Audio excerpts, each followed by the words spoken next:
Folks, what's going on? Zaide back with another episode of DramaQuest. This is episode 42. Glad to still be here doing this with you guys.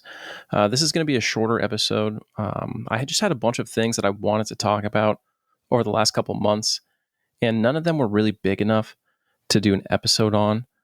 So I never really got into it. I never brought them up.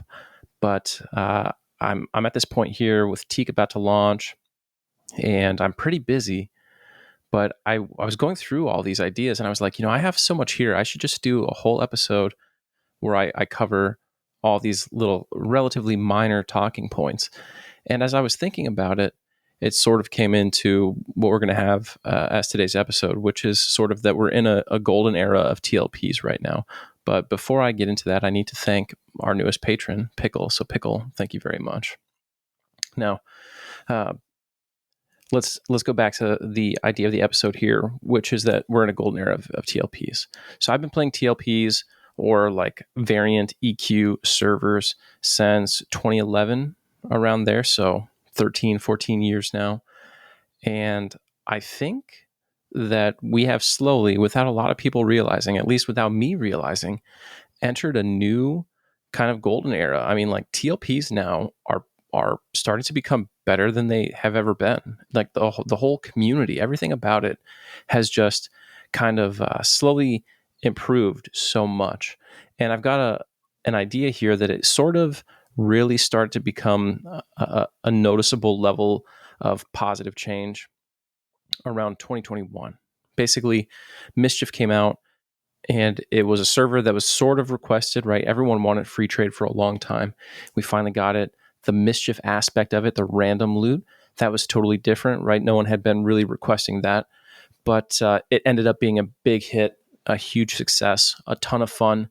And I mean, the population on Mischief is still massive, going on 3 years after launch. So there's no one who can really debate that Mischief was a great server and is still a great server. So I think that was a huge win.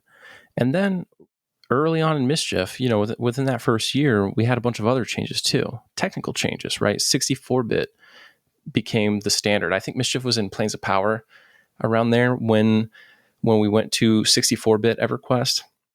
And along with that, there were a bunch of other small changes, things that were coming up in the patch notes that seemed minor, but they were all pointing at reducing lag, reducing overhead and stuff like that. And over time, as a player, I noticed that when new servers come out and when new expansions come out, the launches of these things tend to be a lot smoother.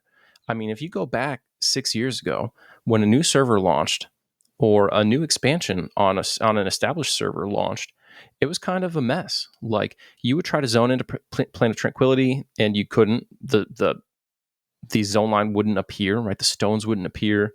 You'd get popped in and out. On Eridu launch, trying to just zone to any zone on the launch, if you made it through the queue, you had a good chance of crashing, or you would rubber band back and forth across the zones. And this was a product on all these servers where you had that. It was a product of success, right? Because the population was big. But now the populations are just as big, maybe bigger on some of these servers, and we don't see that deterioration of performance. And I think that really is part of these numerous small performance changes that we've seen over the years. There was a time around Eridu, around Mangler, when those servers were sort of in their prime, when certain TLPs were crashing like once a week, and there would be rollbacks. It was crazy.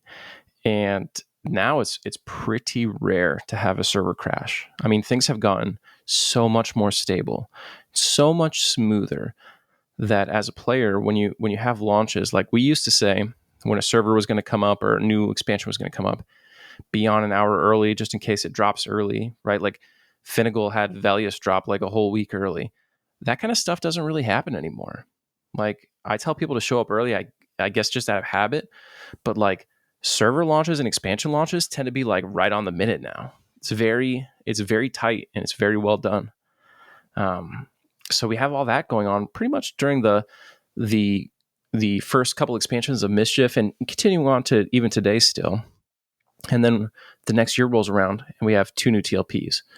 Yelinak, which I think it was necessary, maybe not necessary, but Yelinak was part of the plan, right? Like it's only natural that after an experimental year like Mischief and Thornblade, can't forget Thornblade, that you would get a more vanilla experience, right? Because there's an idea here that some players don't want that that more creative look at EQ. They want to play that pure nostalgia mode.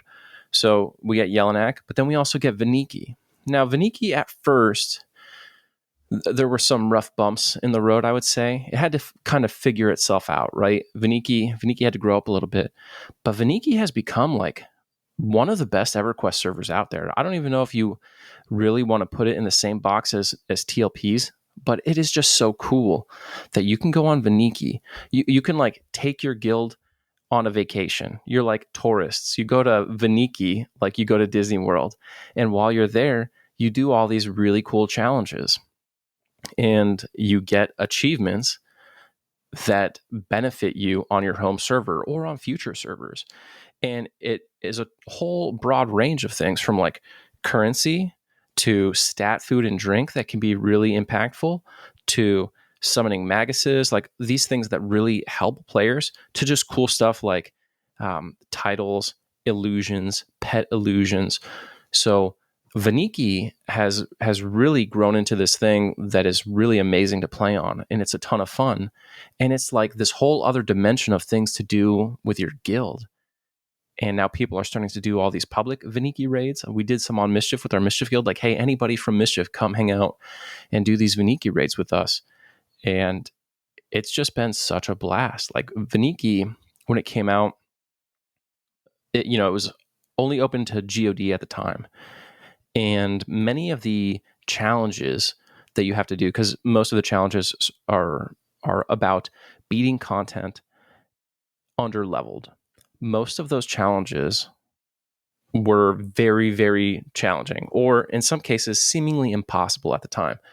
But the thing that people might not have accounted for, which now is plain to everybody, is the fact that as time goes on, the gear that you get is so much better that it makes those doable again. And then you can level up, get your AA, and then D-level and come back way more powerful.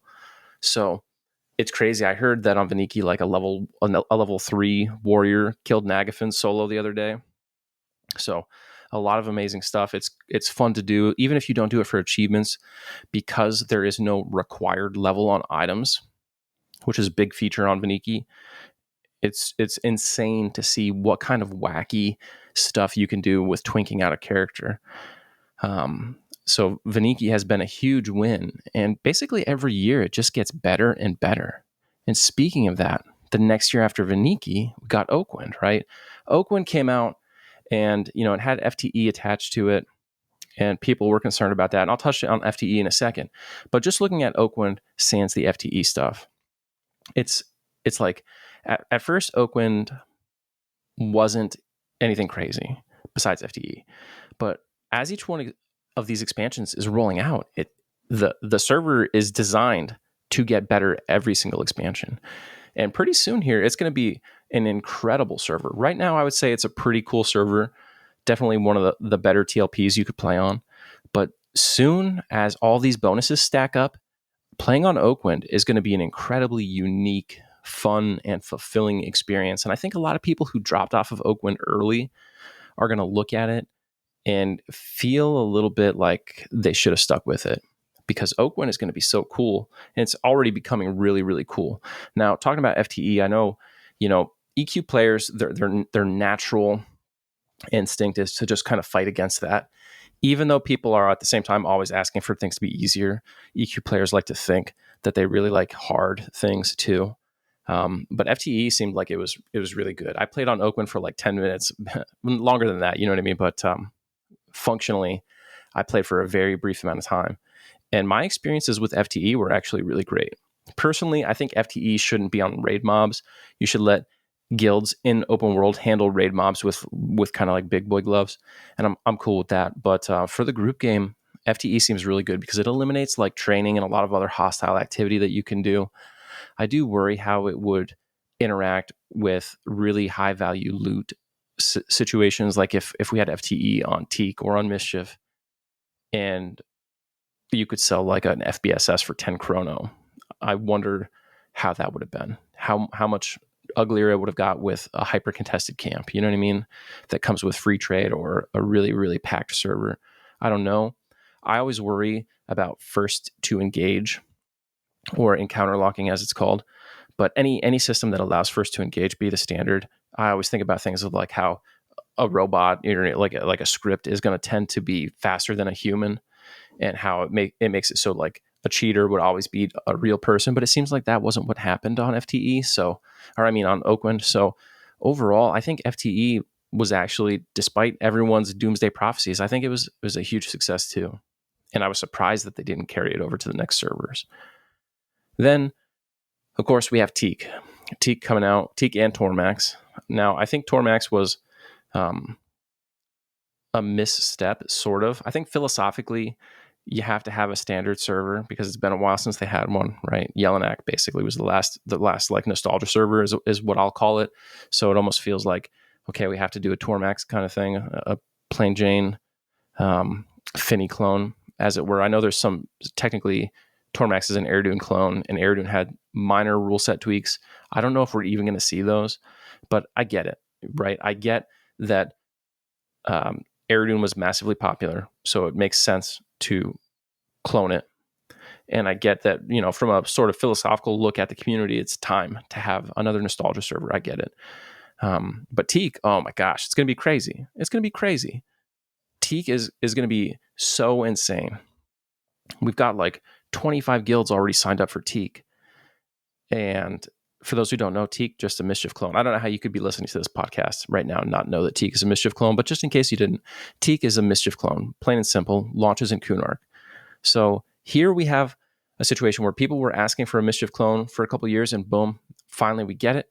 And not only that, people have been asking for Kunark to come out as the starting expansion for years and years and years, like 5-10 years now. And we finally get it. So more and more here, we see that Darkpaw has kind of got their ear to the ground with the player base. And they're doing a really, really good job of doing things that are experimental, creative, please the players, and produce a positive outcome on the game.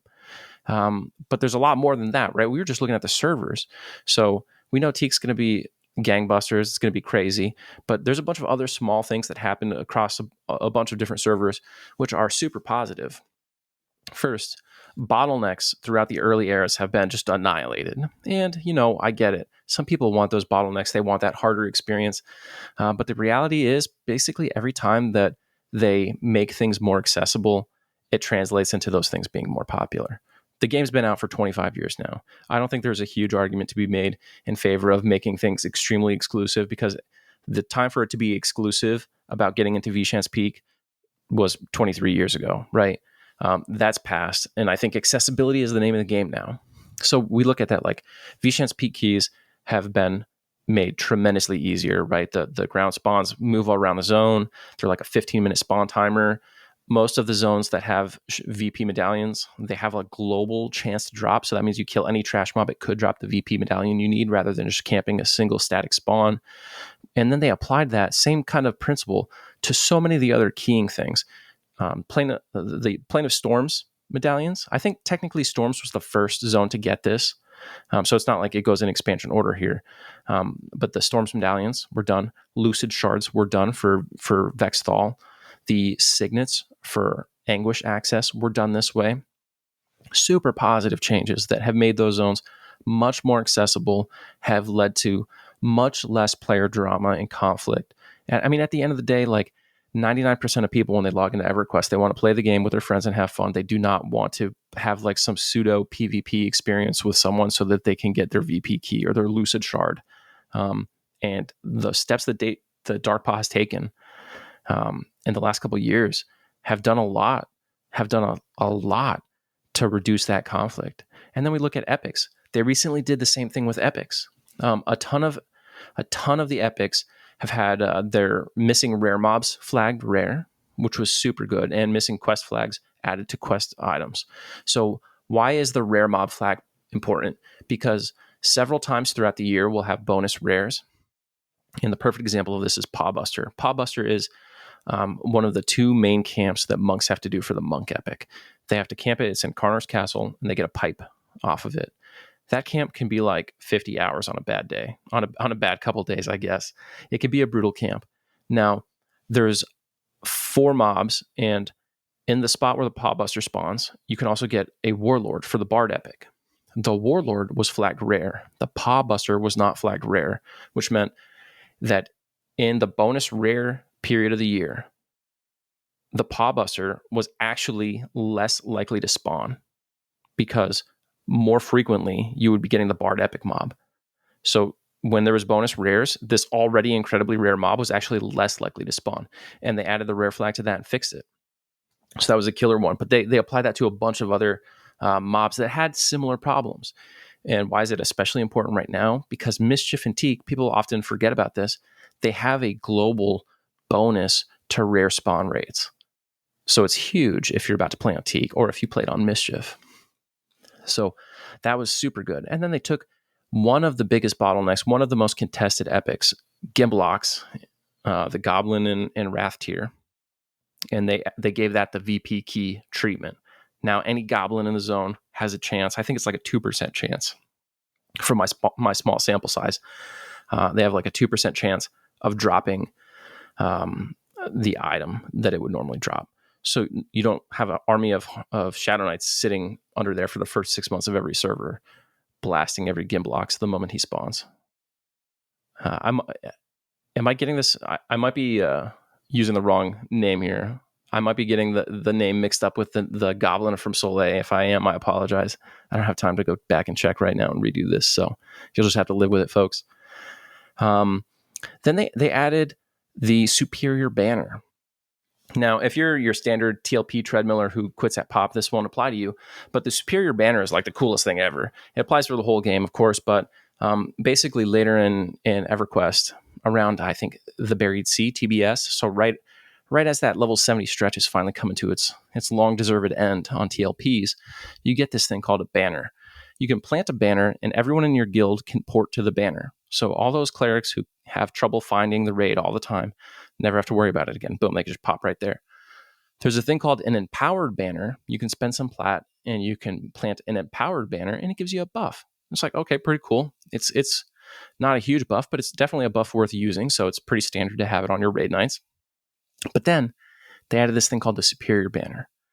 It can only be used the last half of an expansion on TLP servers, but the buffs are incredible. I mean, they're so powerful that basically like mom and pop guilds can clear content, and it has a tremendously positive impact on the server because usually when guilds can't complete content in Era, they sort of fall apart and quit. But with the Superior Banner, every guild that can show up on time, right? Every guild that can assemble a force in an organized fashion as the bare minimum can pretty much clear all the content in Era. That's how strong it is. And it's great because at the end of the day, like, you just want people playing on your server because it makes it feel alive. Who cares if they clear it in 1 day, 10 days, 20 days, or the day before the expansion drops? You just want people there playing with you, making the server the great community that it is. And the Superior Banner has done so much to make that a reality. It's just an absolute genius idea. And there's really no downside. There's really no downside. If it was always available, I would dislike it because it would trivialize so much, right? But the fact that all the guilds that really want to race and push themselves, they have half of an expansion on TLPs to do it, and they get everything done before the Superior Banner is in. So you still have your challenge, you still have your little bragging rights or whatever you want, right? You have your race. And then the casual guilds on the back end, they just don't get left behind. And I think that's what's important. So the next big change is something that was asked about for years and years. And I think it's just the first part of future things that we'll see. They merged Omens of War and Dragons of Norath, 2 expansions during the notorious level 70 era on TLPs, into one block of time. So if you don't know, level 70 on a TLP is usually a point where there's a huge amount of attrition because people just get bored. There is no level change. And you basically have 3 months of Omens, 2 months of Dragons of Norath, 2 months of Depths of Dark Hollow, and 2 months of Prophecy of Ro. Dragons of Norath and Prophecy of Ro, this was a time when EverQuest was doing 2 expansions per year when they were coming out. And you basically had one big expansion and then one little expansion. On TLPs, this means that you have one expansion that is pretty meaty and good, and then you have an expansion that is like, what are we doing here? Like Dragons of Norath, all you do is kill Vishimtar and Yarlir. You beat it in like a couple hours on launch day, and then you just farm them, and it takes like it takes like an hour. Honestly, it takes like an hour to do Yarlir and Vishimtar, maybe not even that. It's just not a lot of content. And then Depths of Dark Hollow is amazing, and then Prophecy of Ro, Death Knell kind of is not a lot of fun to raid. So by combining these two, it reduces that time by 2 months. So two fewer months stuck at level 70, which is great. And it was something that people were asking about forever and ever. Now, I think we're going to see more of these in the future.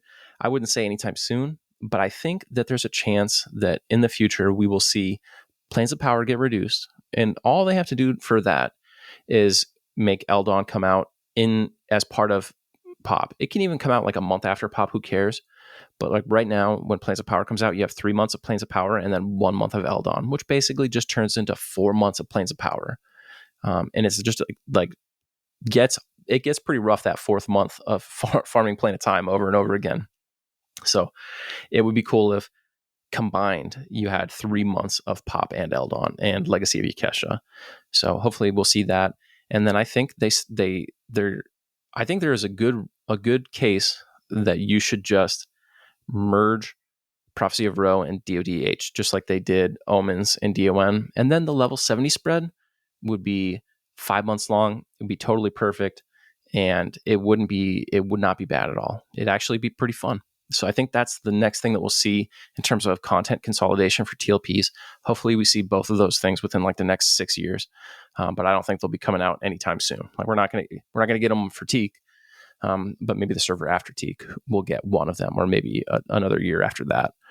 So either way, things are moving in the right direction on that front. Super glad to see it.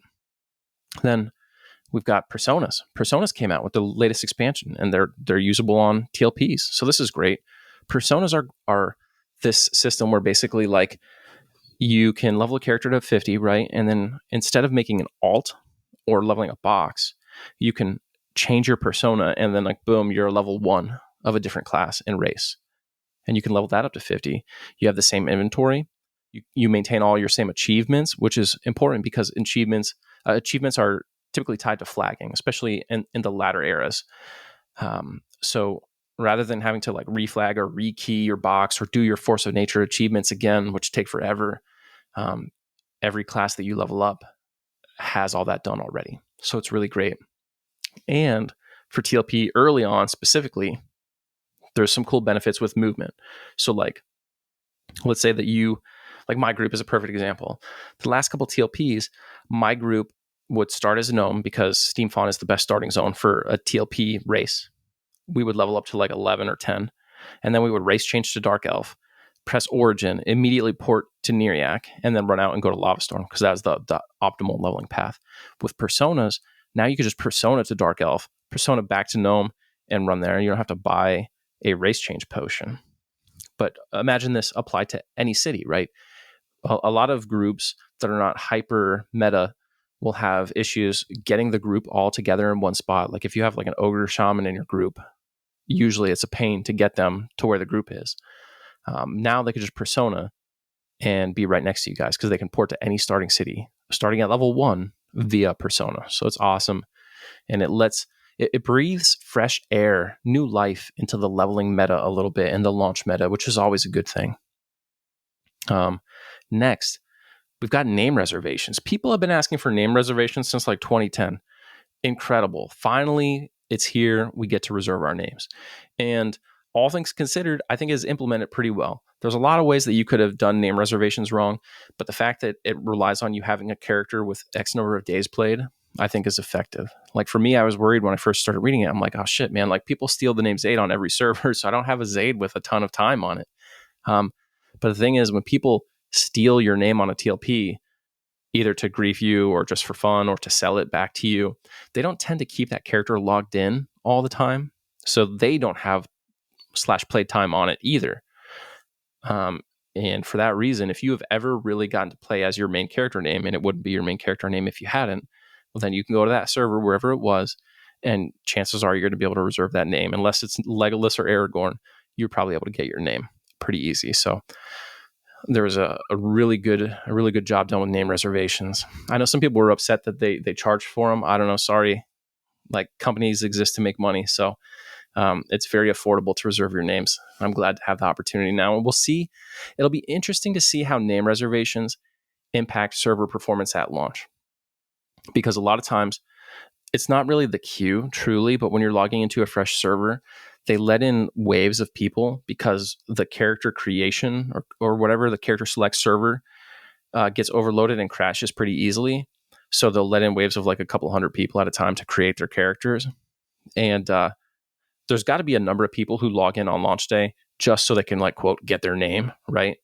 And with that rush kind of being gone, it might be a lot smoother logging into Teek and Tormax, especially. It's going to be real smooth logging into Tormax, don't worry. But it might even be smoother than we anticipate logging into Teek because of the name reservations. So I'm excited to see that.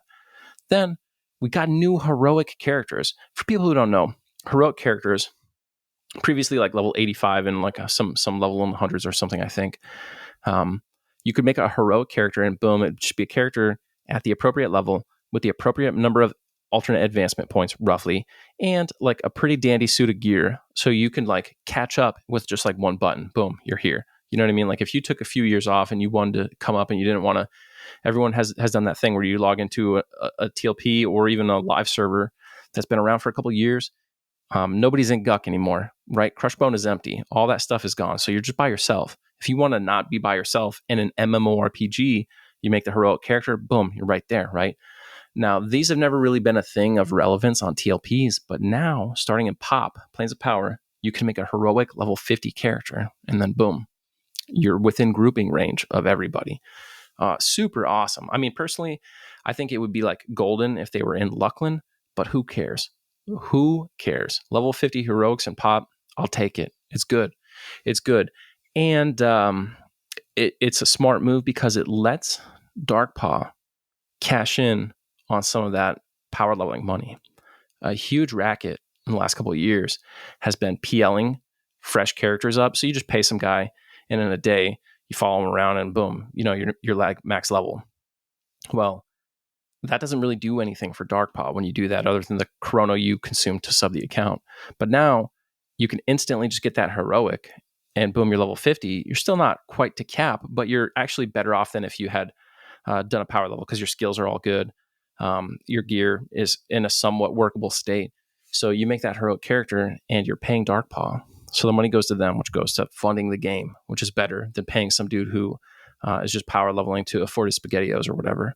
So super smart, super good move, very positive for the community. It's going to help the longevity of these servers, help more people stop quitting at Planes of Power, hopefully. So that's great. Then everyone's favorite topic, anti-cheat. So we're finally starting to see some anti-cheat. I don't want to go into too many details on what we see as like the processes and the methodology here, but I know there's an anti-cheat happening. Some parts of it are in right now, and I know it's actively being improved. I know feedback has been taken from the players and acted upon, and it's getting better and better. It's the best thing I could have ever asked for. Anti-cheat is so critical, and most of the people I know are incredibly excited that they're pursuing it, and I hope they continue to ride that train in the direction of anti-cheat and stay hard on it, because it's going to create an amazing player experience on these servers once it's dialed in just right and it's moving in the right direction. And last but not least, if you guys have ever seen my office, you guys know I love like EverQuest memorabilia, right? Like I'm surrounded by it. They have the swag store. For a long time, the swag store was like one EverQuest shirt and then like a bunch of EQ2 stuff. But lately they've been putting out a ton of EQ1 material, like EverQuest pants, hats, hoodies. And they're like, not just like the EverQuest logo slapped on stuff, but there's like creative things like Sergeant Slate's gym and stuff like that. There's like meme EverQuest shirts, some of which are pretty good, and you can get coffee cups, like stickers, patches, all these sorts of things that normally you would have to go to like Etsy and buy and be like, oh man, this is great. Too bad the game doesn't make their own. Now they do, and the swag store is pretty dope, man. So I mean, I bought a bunch of stuff off the swag store. I walk around like an EQ billboard sometimes, and my wife's like, "Can you just not?" And I'm like, "Okay, fine, I won't." But I mean, yeah, like all of this stuff that we talked about, basically from the launch of Mischief to right at this moment as we're talking, like Darkpaw has just done a kick-ass job. There's obviously like things aren't perfect. There are things I don't like, and there are things I have been critical of. Right? I'm not here to be like Mr. Sunshine and Rainbows doing puff pieces. I point out things and I am critical of stuff I don't like. But I have to say, like, I've been thinking about it. I've been looking at all these different things and I'm like, shit, man, like Darkpaw is just killing it. They have made like correct decision after correct decision after correct decision. Maybe there's sometimes bumps in the road as they implement these things, but they've just been doing an awesome job. Things have been improving. And like with Vaniki, with Oakwynd, with Mischief and Teek, and all these other things that we talked about going into those servers, I can't think of another time in the history of EverQuest that was anywhere near as good of a time to be a TLP EverQuest player. And anti-cheat is the absolute icing on the cake for all of it. It's the absolute biggest factor on top of all of that. So I think that whatever you're doing with EverQuest, this is probably the time to get in and start trying TLPs if you haven't. There's no better time than now. No matter what era of EverQuest you like, there's a good server in those eras. You like that later stuff? Veil of Alaris just dropped on Mischief. You like that mid early stuff? GOD on Oakwynd. Vaniki is, I don't even know where they're at, but it's just like its own unique box of stuff if you like crazy fun servers. And then if you really want to start in Classic, you got Teek. So everything is there. And all of the servers are good. And everything is moving in the right direction. So hats off to you, Darkpaw. Hats off to the devs. I just have to say, like, good job, and especially shout out to like Engreth and like Miko and probably Niente. Like they're just, I know some of them are doing a lot of work, and in some of these things in specific, you know what I mean? All of them are doing a lot of work, but I know some of these specific things were like pet projects or things where just like one dev took community feedback and ran with it.